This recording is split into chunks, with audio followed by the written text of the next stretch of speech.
Moon classes bye manager sir में आपका स्वागत है। Class 12 English poets and the pancakes lesson 6 short answer type question में first part में देखते हैं what was the pancake, how was it related it the Gemini studios. Pancake क्या था और यह जेमिनी स्टूडियो से कैसे संबंधित था। What was the pancake, pancake मतलब क्या था और यह जेमिनी स्टूडियो से कैसे संबंधित था। आंसर लिख लेंगे। Pancake was the brand name of the makeup material. मतलब पैनकेक जो है एक ब्रांड नेम था, एक विशिष्ट नाम था मेकअप मटेरियल का, सौंदर्य जो प्रसाधन होता है। Since Gemini studios use two by it in the truck loads. मतलब जेमिनी स्टूडियो खरीदा करता था सौंदर्य प्रसाधनों को, मतलब ट्रक लोड, ट्रक भर भर के। So we can say that, इसलिए हम कह सकते हैं it was related to Gemini Studio. Question number 2 देखते हैं where was the makeup department of the Gemini Studio situated. मतलब कहाँ था makeup material department.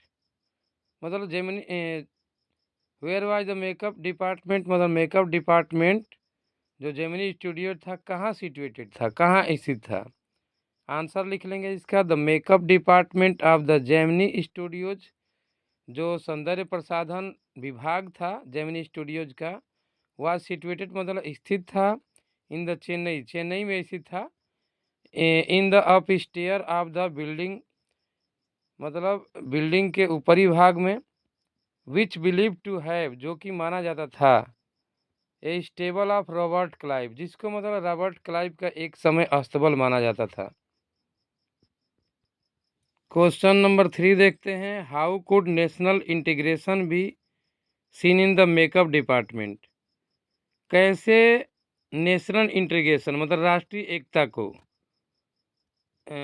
Be seen मतलब देखा जा सकता है। मतलब राष्ट्रीय एकता को हाउ कुड नेशनल इंटीग्रेशन मतलब राष्ट्रीय एकता को बी सीन कैसे देखा जा सकता है in the makeup department. Makeup department के अंतर्गत राष्ट्रीय एकता को कैसे देखा जा सकता है। आंसर लिख लेंगे। सिंस चूंकि people from the different regions, मतलब जो लोग हैं वो डिफरेंट रीजन मतलब क्षेत्र के हैं। एंड द रिलीजियस मतलब अलग अलग धर्म के हैं, धर्म के ग्रुप हैं। वर्क टुगेदर मतलब इन लोगों का जैसे अलग अलग क्षेत्र के अलग अलग धर्म के समूह जो है यहाँ पर वर्क करती है। वर्क टुगेदर मतलब साथ साथ वर्क करती है in the makeup department, makeup department के अंतर्गत। So we can say that, इसलिए हम कह सकते हैं कि the makeup department is the of the Gemini studio was the example of the national integration, राष्ट्रीय एकता का एक उदाहरण है। अब क्वेश्चन नंबर 4 देख लेते हैं what strict hierarchy was maintained in the makeup department.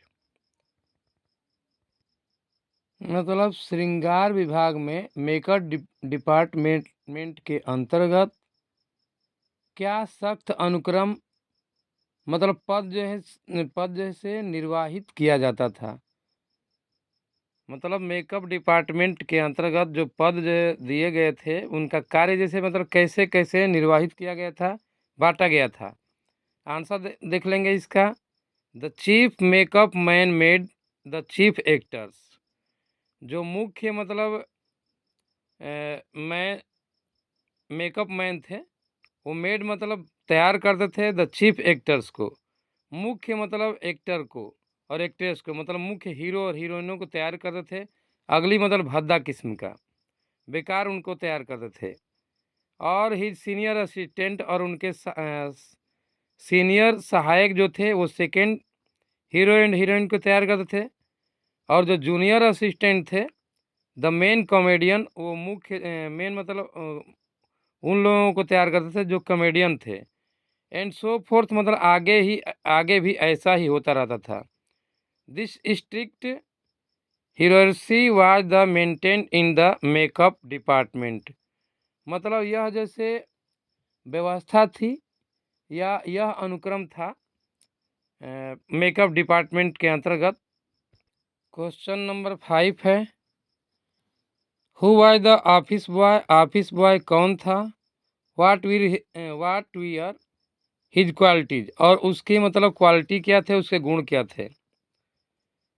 Who was the office boy, office boy कौन था और उसकी क्वालिटीज क्या थी, उसके गुण क्या थे। आंसर देख लेते हैं। The office boy was the 40 year old.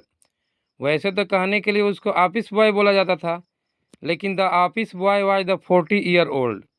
लेकिन जो ऑफिस बॉय था वो 40 साल के थे। वो आर्टिस्ट थे in the Gemini studios. Gemini studios के अंतर्गत जो ऑफिस बॉय था वो 40 साल के थे। The office boy had the duty of the slapping. जो ऑफिस बॉय का जो ड्यूटी था वो स्लैपिंग, मतलब स्लैपिंग द पेंट, मतलब पेंट लगाना था on the face of the player. जो कलाकार थे उनके चेहरों पर पेंट लगाना उसका काम रहता था। At the time of the crowd shooting, मतलब भीड़ का जो शूटिंग होता था उनके चेहरे पर पेंट लगाना उसका काम रहता था। दिस वाज हिज क्वालिटीज, यही उसका गुण था। अब इसे सेकेंड पार्ट में बाकी क्वेश्चन आप देखेंगे।